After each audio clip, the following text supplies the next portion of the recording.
I never thought a music box could save my life. But there I was, standing in my kitchen 3 months ago, the police lights flashing through the window, my hands shaking as I held that crumpled note. "You're next." 2 words that made my blood run cold. The detective was asking me questions I couldn't answer because my mind kept going back to one thing. How did I not see this coming? How did 30 years of marriage blind me to the monster sleeping beside me? But I'm getting ahead of myself. Let me take you back to where this really started. 3 months earlier, my life looked perfect from the outside. Picture this. A colonial-style house in Phoenix with a wraparound porch, desert landscaping that I maintained myself, and enough space that our 2 grown kids could visit with their families.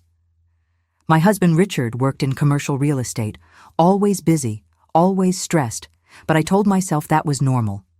That's what successful men did, right? They worked hard, they came home late, they needed their space. The house itself was a monument to my efforts.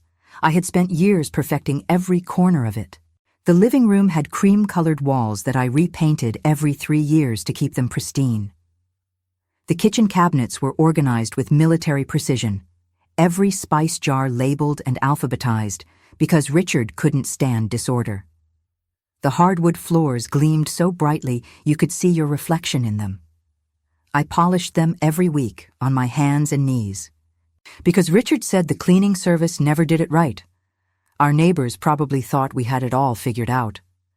The Johnsons next door would wave at me while I tended to the drought-resistant plants in our front yard, the agave and prickly pear and desert marigolds that I had carefully selected to complement the burnt orange and terracotta tones of our home's exterior. Mrs. Johnson once told me she wished she had my discipline, my dedication to making everything beautiful. If only she knew that discipline was just another word for fear. Fear of what would happen if the house wasn't perfect when Richard came home. Every afternoon at 4 o'clock, I'd sit in my favorite chair by the window and wind up my music box. It was this beautiful antique thing, hand-painted with roses, that my grandmother had given me when I got married. The melody was Clair de Lune, soft and delicate. It was my ritual, my moment of peace in a day that was otherwise filled with making sure everything was perfect for Richard. The house had to be spotless. Dinner had to be ready by 7. His shirts had to be pressed just right, with extra starch in the collars. The chair I sat in was positioned perfectly to catch the afternoon light streaming through the west-facing window. I had picked that chair myself from an antique store in Scottsdale 15 years ago, one of the few purchases Richard had allowed me to make without his approval. It was a Victorian-style wingback with faded floral upholstery, worn soft from years of use. The music box sat on the small mahogany side table that had belonged to my mother. These were my things, my small corner of a house that otherwise belonged entirely to Richard's vision of what our life should look like. When I wound that music box and heard those first delicate notes, I could close my eyes and remember who I used to be. I could remember the girl who played piano at recitals, whose fingers danced across the keys with confidence and joy. I could remember the young woman who believed she would teach music to children, who imagined a classroom full of curious faces learning to read notes and feel rhythm. That girl felt like a stranger now, someone I had met a lifetime ago and then abandoned at the altar. I know what you're thinking. You're probably shaking your head right now, wondering how I let myself become this person. Trust me, I've asked myself the same question 1,000 times. The first real crack appeared on a Tuesday. I remember because Tuesdays were when I did the grocery shopping at the Safeway on Bell Road. I had a system for everything, even grocery shopping. I would go at exactly 10 a.m. when the store first opened and the aisles were still relatively empty. I kept a running list on my phone, organized by aisle, so I could move through the store efficiently. Richard hated it when I took too long running errands. He said it showed a lack of respect for his time, even though he was at work and had no idea how long I was actually gone. That particular Tuesday, I had bought Richard's favorite grass-fed ribeye steaks, the organic vegetables he insisted on, the specific brand of whole grain bread he liked toasted in the morning. I carried the bags in from the garage, my arms aching because I always tried to do it in one trip. Richard had commented once that multiple trips showed poor planning. I was putting away the groceries when I noticed our credit card statement on the counter, opened. Richard never left those out. He always filed them away immediately in his office, the one room in the house I wasn't allowed to clean. That should have been my first clue, shouldn't it? But I told myself he was just protecting his work documents, that it was about privacy, not secrecy. My hands were full of groceries when I saw it, but something about that envelope sitting there, so casual and out of place, made me stop. I set down the bag of vegetables and picked up the statement. The paper felt expensive between my fingers, heavy stock with embossed lettering. I almost put it back down. Almost respected that invisible boundary Richard had created around his financial life. But something stopped me. Maybe it was instinct. Maybe it was just dumb luck. Whatever it was, I read it. The amount on the statement made me freeze. $8,000 to a company I'd never heard of. Then another $5,000 2 weeks later, and another $3,000 the week after that. $16,000 in less than a month, and I had no idea what any of it was for. The company name was generic, forgettable, something like Premier Solutions LLC or Apex Consulting Group, the kind of name that could mean anything or nothing. I stood there in the kitchen, the refrigerated items from my grocery bags slowly warming on the counter, and I felt something shift inside me.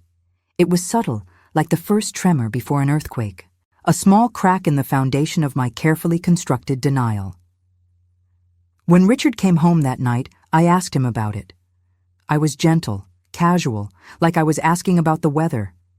I had rehearsed it in my head a dozen times, trying to find the exact right tone. Not accusatory, not suspicious, just curious. Just a wife asking her husband a simple question about their finances. I waited until after dinner. I had made his favorite meal, those ribeye steaks cooked medium rare with roasted Brussels sprouts and garlic mashed potatoes. I had set the table with our good china, lit candles, poured him a glass of his preferred Cabernet. I had learned over the years that Richard was more amenable to conversation when everything was perfect, when his stomach was full and his immediate needs were met. He was cutting into his second piece of steak when I mentioned the credit card statement. I kept my voice light, almost playful. "Honey, I saw a statement on the counter today. There were some large charges I didn't recognize. Just curious what those were for." His face didn't change, didn't even flicker.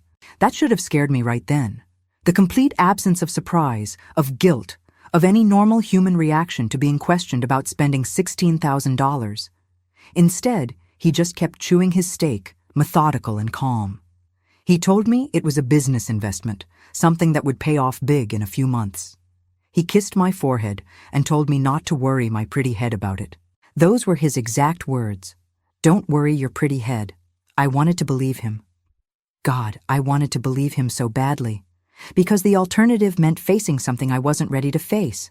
It meant acknowledging that maybe, just maybe, I didn't know my husband at all. That night, I lay in bed next to Richard, listening to him snore softly. That familiar sound I had fallen asleep to for 3 decades. But instead of finding it comforting, I found myself studying the shadows on the ceiling, wondering who this man really was. The man who could spend $16,000 without telling me. The man who could dismiss my question with a pat on the head like I was a child. The man who kept an entire room of his life locked away from me. The thing about loyalty is that it can become a prison. I had spent 30 years building my entire identity around being Richard's wife. I was the woman who stood by her man, who kept the home fires burning, who sacrificed her own dreams so he could pursue his. I had wanted to be a music teacher once, did you know that? I had even gotten accepted into ASU's music program. I still remembered the day the acceptance letter came. I had been so excited that I cried. Happy tears, back when I still knew what those felt like. I had shown Richard the letter that evening, expecting him to sweep me up in celebration. Instead, he had looked at it for a long moment, then set it down on the table between us. "That's great. Honey," he had said. But you know, I'm just getting the business started. I need you here, supporting me. We can always go back to this later, right? After I get established? Later never came. It never does it? But Richard needed me to support him while he built his business, and I told myself that marriage was about sacrifice. That's what my mother had taught me. That's what I believed. My mother had been married to my father for 45 years before he died. She had never worked outside the home, never had her own bank account, never made a major decision without his input. And she had told me over and over that this was what love looked like. Putting your husband first, making his dreams your dreams, finding fulfillment in his success. So I forgave him without him even asking for forgiveness. I pushed that credit card statement out of my mind and went back to my routine. Wake up at 6, make coffee, prepare breakfast, clean the house, run errands, wind the music box at 4, prepare dinner, wait for Richard to come home, repeat. But the thing is, I couldn't quite push it all the way out of my mind. It was like trying to forget an itch.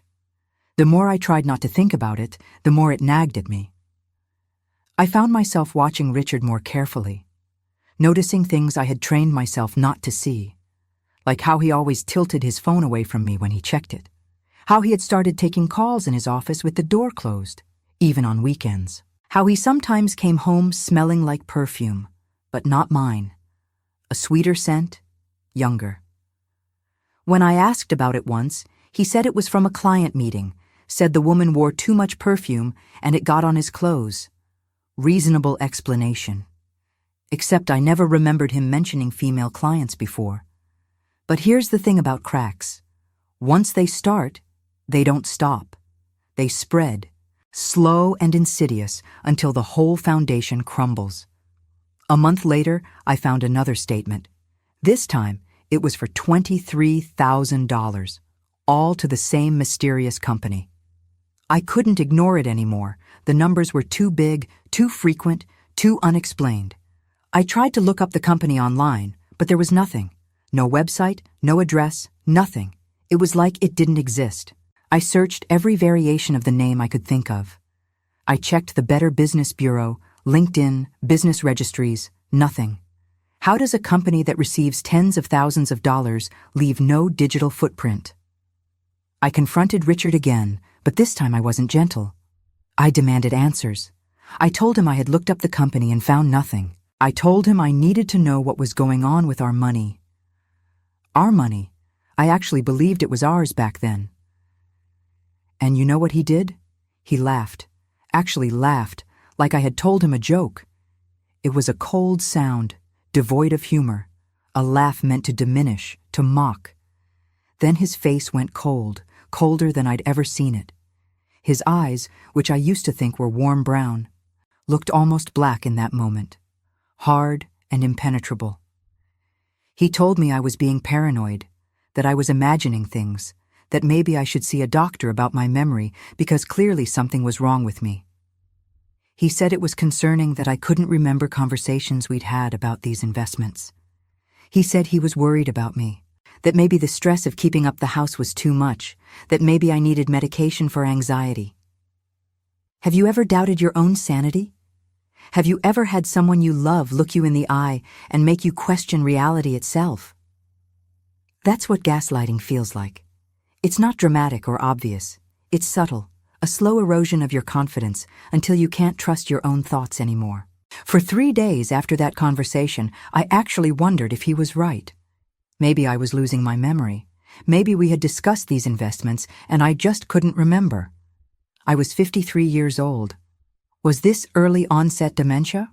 Was I going crazy? I started keeping track after that. I made copies of the statements when Richard wasn't looking. I took photos with my phone. I documented every suspicious charge, every vague explanation, every time he came home late smelling like perfume that wasn't mine. The evidence piled up, but I couldn't bring myself to do anything with it, because doing something meant admitting the truth. And the truth was going to destroy everything I had built my life around. I created a folder on my phone labeled Recipes and stored all the photos there. I figured Richard would never look at something so domestic, so beneath his notice. I was right. He never questioned why I spent so much time looking at my phone. He probably assumed I was doing something appropriately feminine and unimportant. Reading articles about organizing kitchen cabinets or looking at Pinterest boards for table decorations. The sacrifices I had made for this marriage weren't just about giving up my career. They were deeper than that. I had given up my friendships because Richard said they were a waste of time. My best friend from college, Jennifer, had stopped calling after Richard told her at a dinner party that I didn't have time for girl talk anymore. I had been too embarrassed to call her back, to tell her he didn't speak for me. Except he did, didn't he? He spoke for me because I had given him that power. I had stopped seeing my own family because he claimed they didn't understand us. My sister lived in Flagstaff, just 2 hours away, but I hadn't visited her in almost 5 years. Richard always had a reason why we couldn't go. He was too busy with work. The drive was too long. Her house wasn't comfortable. Her husband was boring. The excuses piled up until eventually she stopped inviting us. Until she stopped calling altogether. I had molded myself into the perfect wife, the woman he wanted me to be, until I couldn't remember who I had been before him. Sometimes I would catch my reflection in a mirror and not recognize the woman staring back. When had I started wearing my hair like this, pulled back in a tight bun? I used to wear it down, loose and wavy. When had I stopped wearing colors, stopped putting on the bright scarves and bold earrings I used to love? My closet was now full of neutral tones, beiges and grays and muted blues, safe colors, invisible colors. My mother used to tell me that a good wife forgives without keeping score. That love means turning the other cheek over and over and over again. I believed her. I believed that my job was to be patient, to be understanding, to be the anchor while Richard rode the waves of his ambition. But what nobody tells you is that endless forgiveness without accountability isn't love. It's slow suicide. I remembered my mother saying these things to me throughout my childhood, throughout my marriage. She would call me every week, and somehow the conversation always turned into advice. Be patient with him, dear. Men have so much pressure at work. Don't nag him about money. That's his responsibility. Keep yourself nice for him. Men are visual creatures. Always instructions on how to be a better wife, never questions about whether I was happy. I forgave him when he missed our anniversary because of a business trip. I forgave him when he forgot my birthday 3 years in a row. I forgave him when he stopped touching me, stopped looking at me, stopped seeing me as anything more than the help. I forgave and forgave and forgave until there was nothing left of me to give. And still, every afternoon at 4 o'clock, I wound up my music box and listened to Claire de Lune. It was the only thing that was still mine, the only moment of the day when I could just exist without performing the role of Richard's wife. But even that ritual started to feel hollow. I would wind the key and listen to the familiar melody, and instead of feeling peace, I felt sadness. A deep, aching sadness for the life I wasn't living, for the person I had stopped being. Then came the health crisis that changed everything. I had been feeling off for months, exhausted all the time, even though I was sleeping 10 hours a night. My chest would tighten randomly, making it hard to breathe. I'd wake up with headaches that lasted all day. I told myself it was just stress, just age, just life. But when I started getting dizzy spells bad enough that I had to sit down in the middle of grocery shopping, I finally made an appointment with my doctor.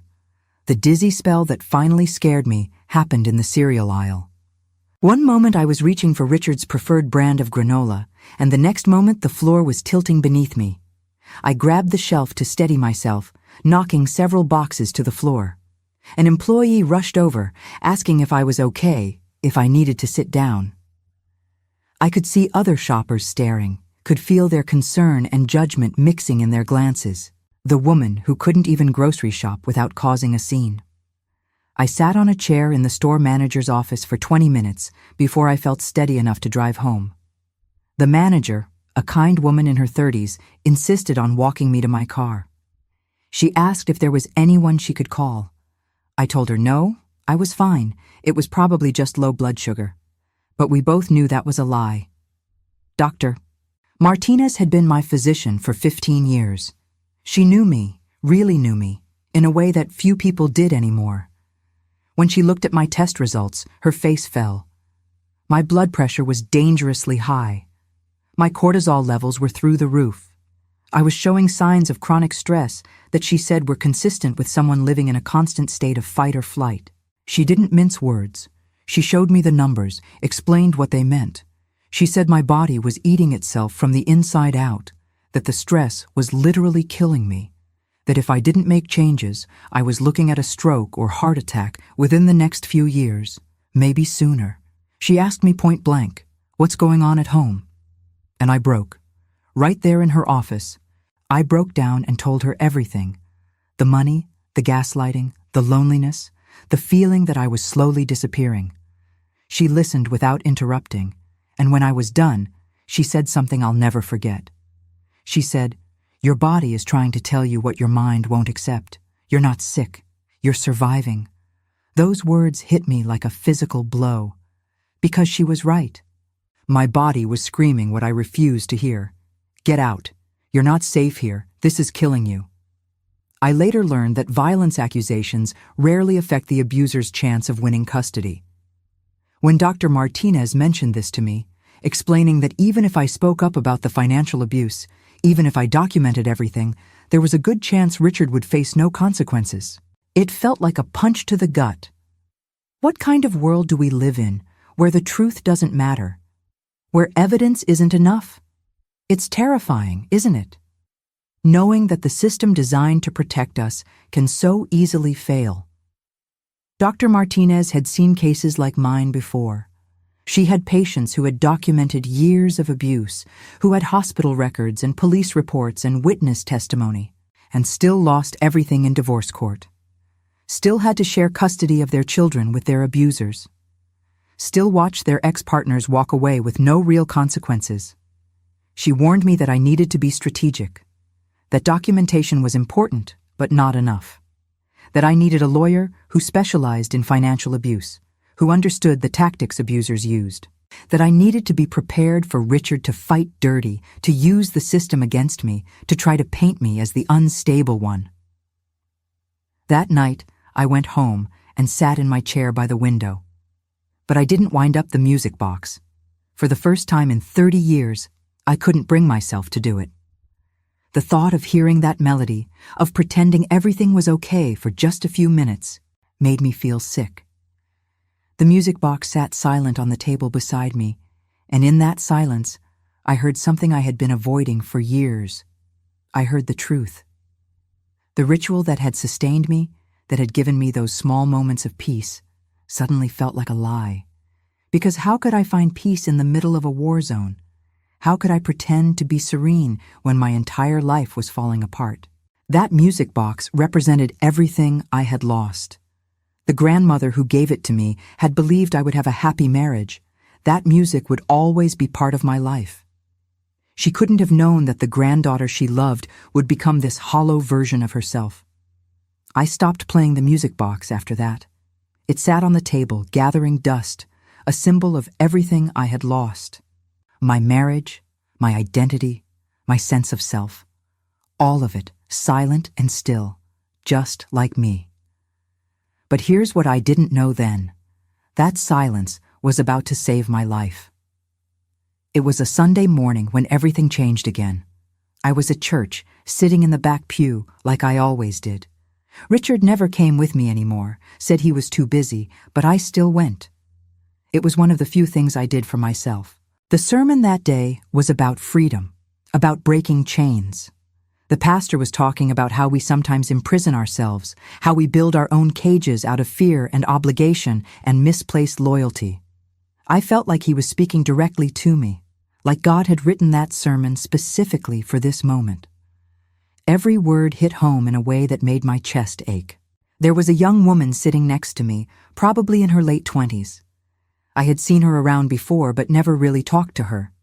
She had this energy about her, this lightness that I envied.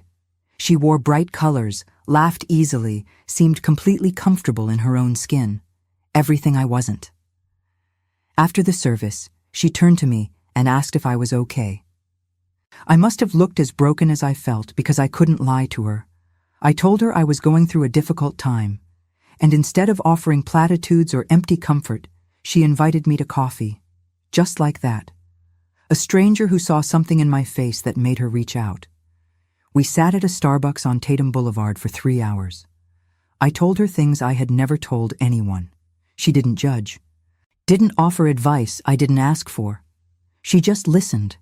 Really listened. And when I was done, she told me her own story. Her name was Ashley, and her mother had been in a similar situation. Financial abuse, isolation, gaslighting. It had taken her mother years to leave, but when she finally did, she rebuilt her life from scratch. She went back to school at 55, became a therapist specializing in helping abuse survivors. She was happy now, truly happy, for the first time in decades. Ashley told me about the years before her mother left, how she and her sister would hear their father berating their mother through closed doors, how they watched their mother shrink over time, becoming smaller and quieter and more absent, how they felt helpless, wanting to protect her but not knowing how. She told me about the day her mother finally left, how she showed up at Ashley's apartment with one suitcase and hollow eyes, how she spent the first month just sleeping and crying, processing decades of suppressed pain. But then, slowly, she started to come back to life. She started remembering who she was before the marriage. Started reclaiming herself piece by piece. That conversation planted a seed, a tiny seed of possibility that maybe, just maybe, I could do the same. Ashley gave me the name of a lawyer who specialized in financial abuse cases. She told me about resources I didn't know existed. Support groups, counseling services, legal aid. She handed me a lifeline, and for the first time in years, I had the courage to grab it. The lawyer's name was Patricia Chen, and she worked out of an office in Scottsdale. I made an appointment under a fake name, paid in cash I had been secretly saving from the grocery money. Richard gave me $300 a week for groceries and household items. I had been skimming $20 here and there, telling myself it was for emergencies. I hadn't admitted, even to myself, what kind of emergency I was saving for. When I met her, I brought all the documentation I had collected. The credit card statements, the bank records, the photos, everything. I had printed out everything from my recipes folder, organized it chronologically in a binder I had bought at Target. Evidence of theft, of forged signatures, of accounts I never knew existed. She looked through it all with the calm efficiency of someone who had seen this 1,000 times before. She made notes, asked questions, her face giving away nothing. Then she looked up at me and said, "You have a case." Those 4 words, "You have a case." They were like oxygen to someone who had been drowning. But she also warned me. Financial abuse cases were tricky. Richard could claim the money was for legitimate business purposes. He could argue that as his wife, I had access to all the accounts, that I could have stopped him at any time. The burden of proof was high, and even if we won, the process would be brutal. Patricia was in her late 40s, with sharp eyes and a no-nonsense demeanor. She told me she had been practicing family law for 20 years, and she had seen every trick in the book. She said men like Richard were predictable. They would deny everything, play the victim, try to paint their wives as greedy or unstable. They would use the legal system as another tool of abuse, dragging out proceedings, forcing expensive depositions, making everything as painful as possible. I asked her what my options were. She laid them out clearly. I could file for divorce and fight for my share of the assets. I could file complaints with the credit card companies for fraud. I could pursue legal action against the mysterious company if we could prove it was a shell corporation. But all of it would take time, money, and emotional energy I wasn't sure I had. She was honest with me in a way nobody else had been. She said that even with all my documentation, I might not win. That the system favored men like Richard, men with money and good lawyers and the ability to present themselves as respectable. She said I needed to be prepared for the possibility that he would walk away with most of the assets, that justice might not look the way I hoped it would. I told her I needed to think about it. But really, I knew. I knew I couldn't keep living like this. I knew that if I didn't fight back now, I never would. I started gathering more evidence. I became a detective in my own home, searching through Richard's office when he was at work, taking photos of documents, copying files from his computer. It was terrifying. Every time I heard his car in the driveway, my heart would race. I was convinced he would catch me, that he would know what I was doing. I learned his patterns, his schedule down to the minute. He left for work at 7:15 every morning, never earlier, never later. He always came home between 6:30 and 7:00 p.m., unless he texted to say he'd be late. On Thursdays, he had standing evening meetings that kept him out until 9:00 p.m. Those Thursday evenings became my window. I taught myself to pick the lock on his office door. I watched YouTube videos, practiced with a kit I ordered online and had delivered to a P.O. box I'd rented in secret. It took me 3 weeks to get good enough to do it quickly and without leaving marks. Every time I picked that lock and stepped into his office, my hands would shake so badly I could barely use the camera on my phone. But he never noticed. That's how little attention he paid to me. I could have been doing cartwheels in his office, and he wouldn't have seen. The evidence I found was worse than I imagined. Richard hadn't just been siphoning money from our accounts. He had taken out loans in my name, forged my signature on documents, maxed out credit cards I didn't know existed. He had been building this house of cards for years, and when it collapsed, I would be the one buried in the rubble. There were loan documents for $150,000. My signature was on them, but I had never signed them, never even seen them. The handwriting was close but not quite right. A little too neat, a little too careful. There were bank statements for accounts I'd never opened. Credit cards with my name on them showing balances of $30,000, $40,000, $50,000. All spent at places I'd never been, on things I'd never bought. And there were emails, hundreds of them, between Richard and someone named Diana. I almost didn't read them, almost closed the browser and walked away because I wasn't sure I could handle one more betrayal, but I made myself look. They weren't love letters. They were business communications. Diana was apparently his partner in whatever scheme he was running. They discussed wire transfers, shell companies, offshore accounts. They discussed me, too. Richard called me the obstacle in one email. In another, he said I was too stupid to figure it out. That hurt more than I expected. The casual cruelty of it, the dismissiveness. I wasn't even a person to him anymore. I was just an obstacle to be managed. I brought it all to Patricia. She said it was enough. Enough to file for divorce, enough to pursue criminal charges, enough to protect myself financially. But she warned me again. Be prepared for him to fight dirty. I told her I was ready. But was I really? Could anyone be ready for what was about to come? The confrontation happened on a Wednesday afternoon.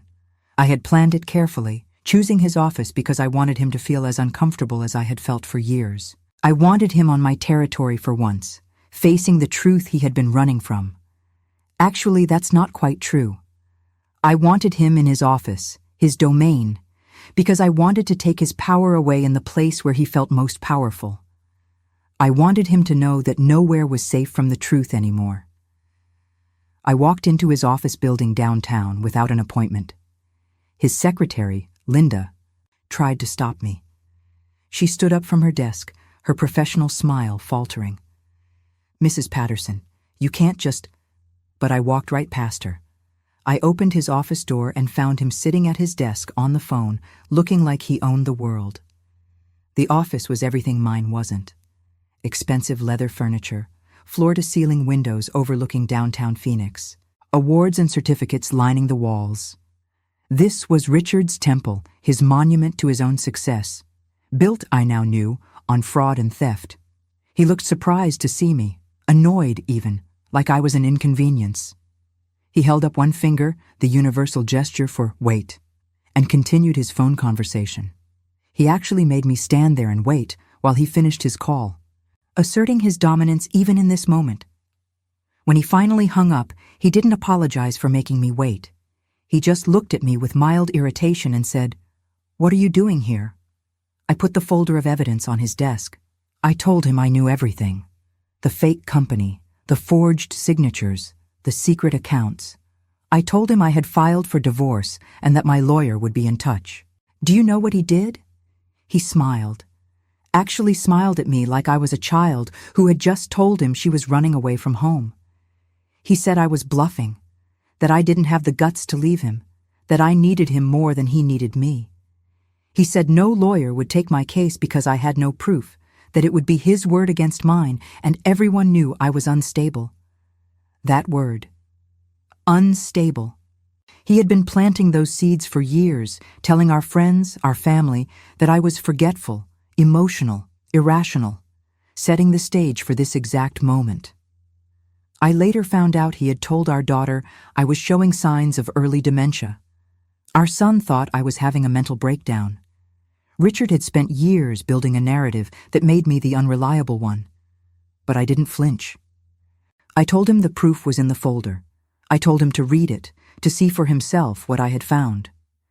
And then I walked out. I didn't wait for his response. I didn't need to see his face. I had said what I needed to say, and now it was out of my hands. But I heard the folder open behind me as I reached the door, heard the papers rustling, heard the moment his breathing changed when he realized I wasn't bluffing. The days that followed were chaos. Richard hired his own lawyer, a shark who specialized in protecting wealthy men from their vengeful wives. That's actually how his lawyer described me in court documents. Vengeful. As if wanting my own money back, wanting to stop being robbed and lied to, was an act of vengeance rather than self-preservation. His lawyer's name was Marcus Steinberg, and he was everything you'd expect. Expensive suit, shark smile, dead eyes. He filed motion after motion, trying to delay proceedings, trying to force me to settle for less. He subpoenaed my medical records, trying to paint me as mentally unstable. He demanded psychiatric evaluations. He made the process as expensive and painful as possible, knowing I had limited resources. They fought everything. They claimed the money was for legitimate business investments. They said I had full knowledge of everything, that I had even encouraged some of the decisions. They painted me as a gold digger trying to cash in on Richard's success. Never mind that I had given up my own career for his. Never mind that I had spent 30 years supporting his dreams while mine died quietly in a corner. It was brutal. Sitting in those depositions, listening to Richard lie under oath, watching him play the victim. He was good at it too.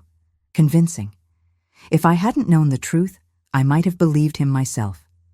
He sat there in his expensive suit, looking wounded and confused. He claimed I had always been bad with money, that I had a shopping problem he had been trying to help me manage. He said the separate accounts were to protect me from myself. He actually cried in one deposition, said he still loved me, that he was worried about my mental health. But here's the thing about the legal system. It's not about truth. It's about what you can prove. And despite all my evidence, despite Patricia's best efforts, Richard slipped through the cracks. The judge ruled that while some of Richard's financial decisions were questionable, there wasn't enough evidence to prove criminal intent. My forged signatures? Richard claimed I had given him permission to sign for me, that it was common practice in our marriage. The mysterious company? It turned out to be real, after all, just barely. Richard had set it up as a consultant business, and technically, some consulting work had been done. Enough to make it look legitimate. The divorce was granted, and I got a settlement, but it was a fraction of what I deserved. Richard kept the house, most of the assets, and his reputation intact. I walked away with enough money to start over, but nowhere near half of what we'd built together. He faced no real consequences, no criminal charges, no financial penalties beyond the settlement. He walked away from our 30-year marriage richer than he started, while I was left picking up the pieces. Studies prove that neglect significantly affects depression. I felt it in my bones, the way years of emotional neglect had eaten away at my sense of self. The isolation, the gaslighting, the constant dismissal of my needs and feelings. It wasn't just about the money Richard stole. It was about the life he stole, the person I could have been if I hadn't spent 3 decades making myself smaller to accommodate his ego. But you know what? I found my peace anyway. Do you think that was fair? Tell me in the comments. What would you have done in my place? Would you have fought harder? Would you have walked away sooner? I want to know, because sometimes I still wonder if there was something else I could have done. But here's what I realized. Justice isn't always about what happens to the other person. Sometimes it's about what happens to you. Richard might have kept his money and his reputation, but I got something far more valuable. I got myself back. The months after the divorce were the hardest and the most liberating of my life. I moved into a small apartment in Tempe, near the university. It was a fraction of the size of the house I'd left behind, but it was mine. Every piece of furniture, every decoration, every choice was mine. The apartment was a 1-bedroom on the 2nd floor of an older building. It had worn carpet and outdated fixtures, but it had big windows that let in beautiful light. I bought a futon from IKEA, my first furniture purchase in 30 years that didn't require Richard's approval. I hung curtains I picked out myself, bright teal ones that Richard would have hated. I painted the living room wall a warm yellow, even though the lease said I wasn't supposed to. I didn't care. It was my wall in my space. I started going to a support group for survivors of financial abuse, hearing other women's stories, realizing I wasn't alone. It was like coming up for air after being underwater for years. We shared resources, advice, and most importantly, understanding. These women got it in a way my old friends never could. There was Maria, who had discovered her husband had a gambling problem only after he'd lost their house. There was June, whose wife had emptied their joint accounts and moved to another state. There was Patricia, not my lawyer, a different Patricia, whose husband had ruined her credit so thoroughly that she couldn't even rent an apartment in her own name. We met every Tuesday evening in a church basement, sitting in a circle on folding chairs. We drank bad coffee and ate store-bought cookies and told our truths to people who believed us, who didn't question whether we were exaggerating or remembering wrong, who understood that abuse doesn't always leave visible scars. I also started seeing a therapist who specialized in trauma. Her name was Dr. Sarah Goldstein, and she was the first person who helped me understand that what I had experienced wasn't just bad luck or a failed marriage. It was abuse, financial abuse, emotional abuse, psychological abuse, naming it, acknowledging it. It was both terrifying and freeing. Dr. Goldstein had me do exercises that felt silly at first. She had me write letters to myself at different ages, to the girl who gave up her dreams and the woman who stayed too long. She had me make lists of things I liked, things I wanted, opinions I held. Simple things that I had forgotten I was allowed to have. She helped me see the patterns, how Richard's abuse had been gradual, almost invisible, how he had isolated me systematically, cutting me off from support systems, how he had eroded my confidence and autonomy so slowly that I hadn't noticed until I was completely dependent on him for my sense of reality. But the real turning point came when I found my way back to faith. Not the performative church-going I had done for years to keep up appearances, but real, deep spiritual connection. I started attending a different church, a small community, one where nobody knew my story or my shame. I could just be. This church was different from the large, formal one I had attended with Richard. It met in a converted warehouse, with mismatched chairs and a band that played guitar and drums. People wore jeans. They hugged each other. They talked about doubt and struggle and messy, complicated faith. It felt honest in a way church never had before. I volunteered, teaching music to kids in the Sunday school program. Watching their faces light up when they learned a new song, it reminded me why I had fallen in love with music in the first place. It reminded me that I still had something to offer the world, that Richard hadn't taken everything. The children ranged from 5 to 12, and they had no idea what I had been through. To them, I was just Miss Sarah, the nice lady who taught them songs. Their joy was uncomplicated, their affection freely given.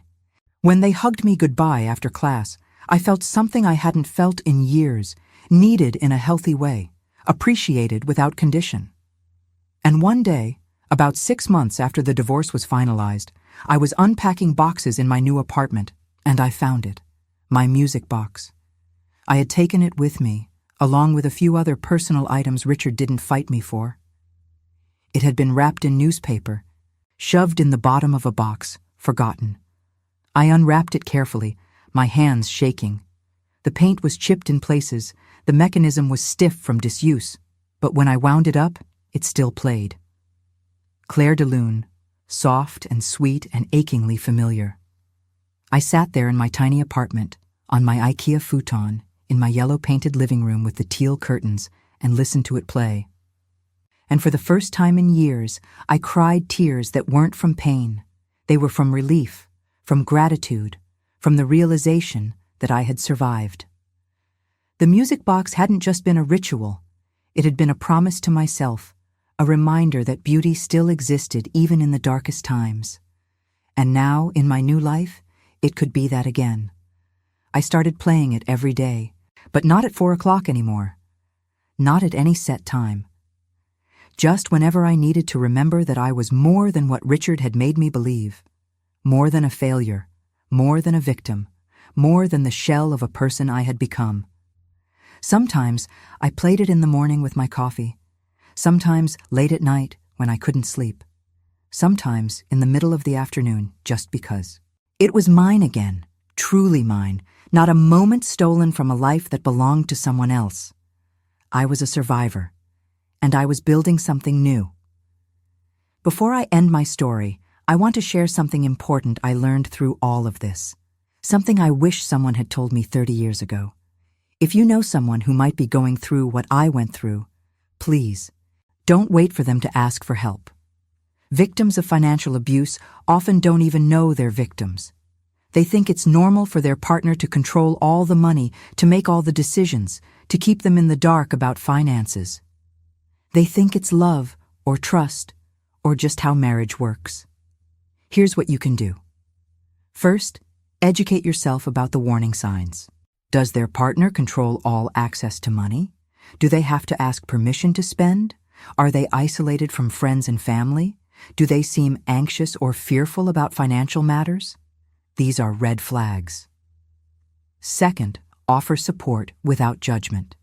Don't say things like, "Why don't you just leave?" or "I would never put up with that."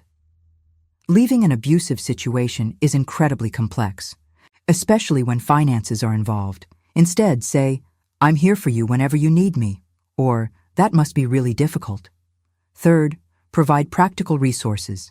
Share information about legal aid, financial counseling, support groups. Sometimes just knowing these resources exist can plant a seed that grows into action later. And most importantly, believe them. When someone finally finds the courage to share their story, believe them. Don't question, don't doubt, don't play devil's advocate, just believe. I was lucky. I had Dr. Martinez who recognized the signs. I had that young woman at church who offered me a lifeline. I had Patricia who fought for me even when the odds were stacked against us. Not everyone has those people in their corner. You can be that person for someone. You can be the one who makes the difference between someone staying trapped and someone finding freedom. This journey also taught me about financial literacy, something I had willfully ignored for too long. I learned about credit scores, about joint versus separate accounts, about the importance of having your own financial identity even in marriage. I learned that love and money aren't separate things, that financial control is a form of abuse just as real as physical violence. I took a financial literacy class at the community college. I learned how to read a credit report, how to create a budget, how to understand interest rates and investment accounts. These were things I should have known all along but had allowed Richard to handle because it seemed easier. Because I told myself I wasn't good with numbers. Because I had been trained to believe that money was a man's domain. If you're reading this and you see yourself in my story, please know this: it's not too late. It doesn't matter if you've been married 5 years or 50. It doesn't matter how old you are or how scared you feel. You deserve better. You deserve to live without fear, without control, without having to beg for scraps of your own life. Start small. Open a bank account in your own name. Keep some cash hidden away. Document everything. Reach out to a lawyer, even if you're not ready to file yet. Just knowing your options can give you strength. And if you can't do any of that yet, that's okay too. Survival looks different for everyone. Sometimes just making it through another day is enough. Sometimes just reading a story like mine and recognizing yourself is the first step. You're not crazy. You're not weak. You're not imagining it. What you're experiencing is real, and it has a name, and there are people who understand. I'm one of those people now. I volunteer with a domestic abuse hotline 2 nights a week. I answer calls from people in crisis, people at their breaking point, people who just need someone to believe them. I tell them my story. I tell them they can survive this. I tell them about resources and options and hope. Some of them aren't ready to leave. Some of them call back month after month, year after year, still trapped, but needing to hear that there's another way. I don't judge them. I was them once. I understand that leaving takes time, that courage doesn't arrive all at once. Thank you for staying with me until the end. I know this was long, I know it was heavy, but if you made it this far, it means something resonated with you. Maybe you needed to hear this. Maybe someone you love needs to hear this. I want to hear from you. What city are you listening from? What time is it where you are? Are you sitting in your car, in your kitchen, lying in bed at night when everyone else is asleep? Let me know in the comments. And if this story connected with you, if you felt seen or heard or understood, please hit that like button. It helps more people find these stories, and you never know who might need to hear them. What would you have done in my place? Would you have fought harder in court? Would you have left sooner? Would you have tried to forgive and forget? I genuinely want to know. Your perspective matters. If you haven't already, please subscribe to this channel. Every week we share stories like this, stories of survival and strength and the messy, complicated journey of reclaiming your life. We're building a community here, a place where people can share their truth without fear or judgment. And if you want to hear more, I recommend checking out 2 other videos. One is about a woman who discovered her husband had a second family and how she fought for justice. The other is about financial recovery after abuse, with practical steps you can take today. Both of those videos are linked in the description. Until the next story, take care of your heart. And remember, your life is worth fighting for. Every single day.